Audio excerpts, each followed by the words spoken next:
এই যে এরা যে এত বড় একটা অনুষ্ঠানের আয়োজন করেছে, এর একটা ব্যয় আছে। এই ব্যয় নির্বাহ কারা করেছে? দলের সঙ্গে যারা যুক্ত আছেন দেশে বিদেশে, তারা হয়তো বা পার্টির তহবিলে অর্থ জমা দিয়েছেন।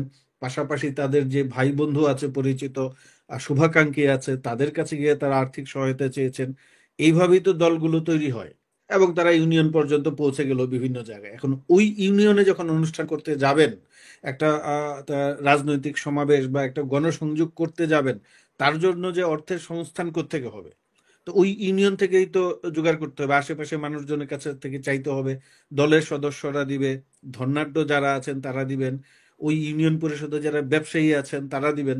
তখনই কিন্তু এটা চাঁদাবাজির পর্যায়ে চলে যায়। আপনাকে যেটা করতে হবে যে পরিবারতন্ত্র না, রাজনৈতিক দলগুলাতে স্বচ্ছতা, নেতৃত্ব নির্বাচনে গণতান্ত্রিক আচরণ এবং যোগ্য লোকদের আচরণ, সেইটা আপনি যদি নিশ্চিত করতে পারেন। এখন কোনো প্রধানমন্ত্রীর ছেলে বা মেয়ে বা তার স্বামী বা ভাই বোন যদি যোগ্য হয়, এবং সেটা হুম। যদি গণতান্ত্রিক পদ্ধতিতে দলের ভিতরে নির্বাচিত হয়, যে উনি পরবর্তীতে দলের নেতা হবেন কি হবে না, সেখানে তো আটকানোর কিছু নেই। আমাদের দেশের রাজনৈতিক দলগুলো চলে কিভাবে? এত বড় দল, আমাদের যে ইকোনমিক সিস্টেম, আপনি কিন্তু এইখানে রাজনৈতিক দলগুলোকে একদম যদি স্বচ্ছ বা পরিপূর্ণভাবে পরিচালনা করতে চান, তাহলে আমি বলবো এটা কঠিন।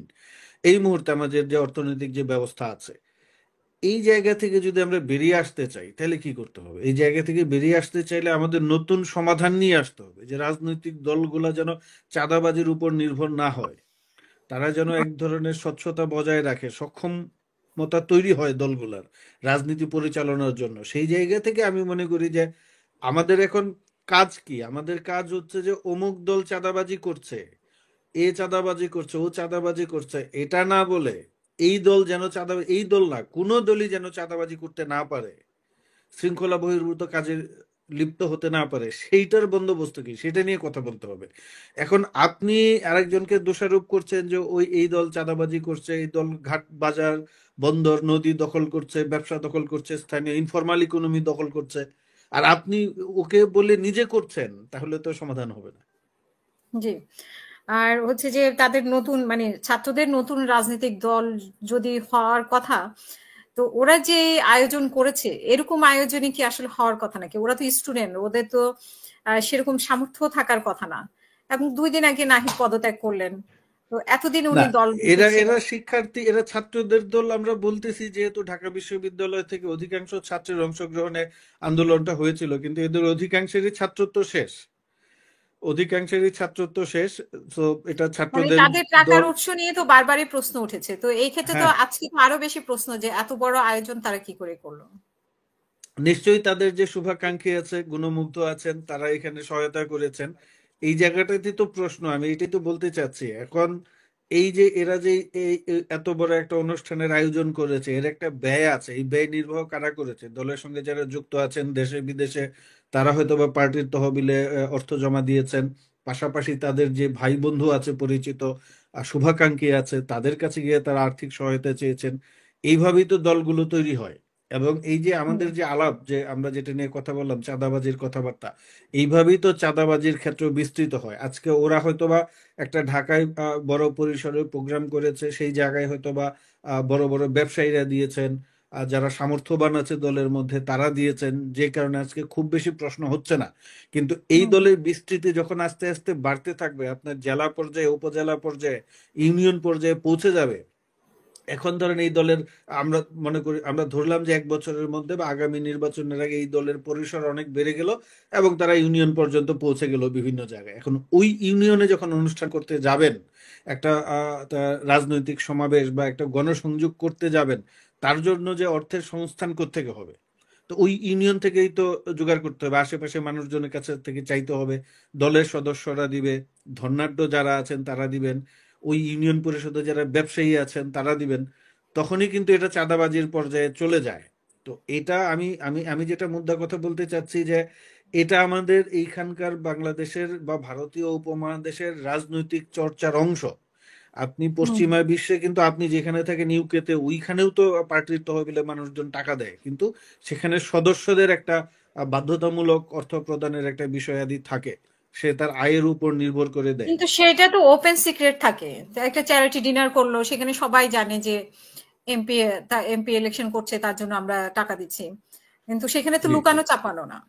না না সেখানে না স্পষ্ট না সবকিছু। সেটাই তো আমি বলছি, আমাদের হুম, দেশে এই এই চর্চাগুলো শুরু করা উচিত। ধরেন এই যে তারা যে মানিক মিয়া এভিনিউতে বড় একটা প্রোগ্রাম করলো, তারা নতুন দিনের বন্দোবস্ত কথা বলে পুরনো বন্দোবস্ত নিয়েই সামনে আগাচ্ছে। তারা কিন্তু এই যে আপনি যেটা বললেন যে চ্যারিটি ডিনার বা বিভিন্ন ধরনের যে ফান্ডিং এর যে প্রোগ্রাম করা হয় ইউকে বা ইউরোপে, যারা রাজনৈতিক প্রার্থী থাকেন হুম, ওরা কিন্তু এরকম একটা প্রোগ্রাম করলেই পারতো গত 1 মাস ধরে, যে ঠিক আছে আমরা আমাদের রাজনৈতিক দলের আত্মপ্রকাশ করব, আমরা টি শার্ট বিক্রি করব, আমরা একটা হুম, টি শার্ট বিক্রি কর্মসূচি নিলাম। তো এই টি শার্ট গুলি তো আর নিশ্চয়ই বাজার মূল্য যদি 1,000 টাকা হয়, এটা তো আর 1,000 টাকায় বিক্রি করবে না, এটা হয়তো বা 5,000, 2,000, 10,000 টাকায় বিক্রি করবে, যেটা হয় রাজনৈতিক হুম। দলগুলো যেভাবে তহবিল সংগ্রহ করে বা বিভিন্ন ভাবে তারা করতে পারতো। কিন্তু আমরা কিন্তু আমি যদি খুব খোলামেলা ভাবে বলি, এই রাজনৈতিক দলটা নিয়ে আমি আশাবাদী এই অর্থে যে একটা নতুন রাজনৈতিক দলের দরকার ছিল আমাদের দেশে, কিন্তু খুব একটা আশাবাদী নেই এই জায়গা থেকে। আমি কিন্তু এদের মধ্যে নতুন কোনো চর্চা বা নতুন কোনো কর্মসূচি বা নতুনত্ব কিছু দেখছি না। ওই যে এখন একটা পর্যন্ত। বাংলায় কথা হুম, আছে না যে নতুন বোতলে পুরনো মদ, এরকম নাকি একটা হুম, কথা আছে। হুম। এটা ওই রকমই আর সেরকমই কি, মনে যে হচ্ছে। যে একটা নতুন জিনিস, নতুন চেহারা, আর তারা এইখানে নিয়ে প্রক্রিয়াটা আসতেছে পুরাতন। পুরাতন কাজকর্ম, এবং তারা যেগুলো একদম মুখস্থ কথাবার্তা। আমাদের দেশে যেটা হয় যে পরিবারতন্ত্র, ভাই পলিটিক্স জিনিসটা এইটা পরিবারতন্ত্রের একটা প্রভাব থাকে। ধরেন যারা সাধারণত লিডিং এ আসেন, লিডারশিপে আসেন, তাদের পরিবার বা ভাই আত্মীয় স্বজনরা রাজনীতিতে বা এক ধরনের শাসন ক্ষমতায় আসেন, এটা তো প্রাচীন কাল থেকেই আছে। কিন্তু আমাদের দেশ থেকে এখন আপনি বলতে পারেন উন্নত বিশ্বে তো নাই, কিন্তু হয়েছে না, জর্জ বুশের ছেলে আবার জুনিয়র বুশ প্রেসিডেন্ট হুম, হয়েছে না, বিল ক্লিনটনের স্ত্রী হিলারি ক্লিনটন নির্বাচন করেছেন না, এগুলা বিভিন্ন হুম, দেশে তো হয়। আপনাকে যেটা করতে হবে যে পরিবারতন্ত্র না, রাজনৈতিক দলগুলাতে স্বচ্ছতা, নেতৃত্ব নির্বাচনে গণতান্ত্রিক আচরণ এবং যোগ্য লোকদের আচরণ, সেইটা আপনি যদি নিশ্চিত করতে পারেন, এখন কোনো প্রধানমন্ত্রীর ছেলে বা মেয়ে বা তার স্বামী বা ভাই বোন যদি যোগ্য হয় এবং সেটা যদি হুম, গণতান্ত্রিক পদ্ধতিতে দলের ভিতরে নির্বাচিত হয়, যে উনি পরবর্তীতে দলের নেতা হবেন কি হবে না, সেখানে তো আটকানোর কিছু নেই। মূল বিষয়টা হচ্ছে রাজনীতিতে এক ধরনের সহনশীলতা এবং এক ধরনের স্বচ্ছতা যদি আমরা আনতে পারি, তাহলে এই যে আমাদের রাজনীতিতে যে সমস্যা আছে এগুলো আসলে আমরা মানে অতিক্রম করতে পারবো বা সমস্যার সমাধান করতে পারবো, সেগুলা নিয়ে কথা হুম। বলতে পারবো। এই ধরনের অনেক আমার কাছে মনে হচ্ছে যে পুরনো কথাবার্তাই আমরা শুনছি, নতুন যে খুব বেশি কথাবার্তা তা কিন্তু না।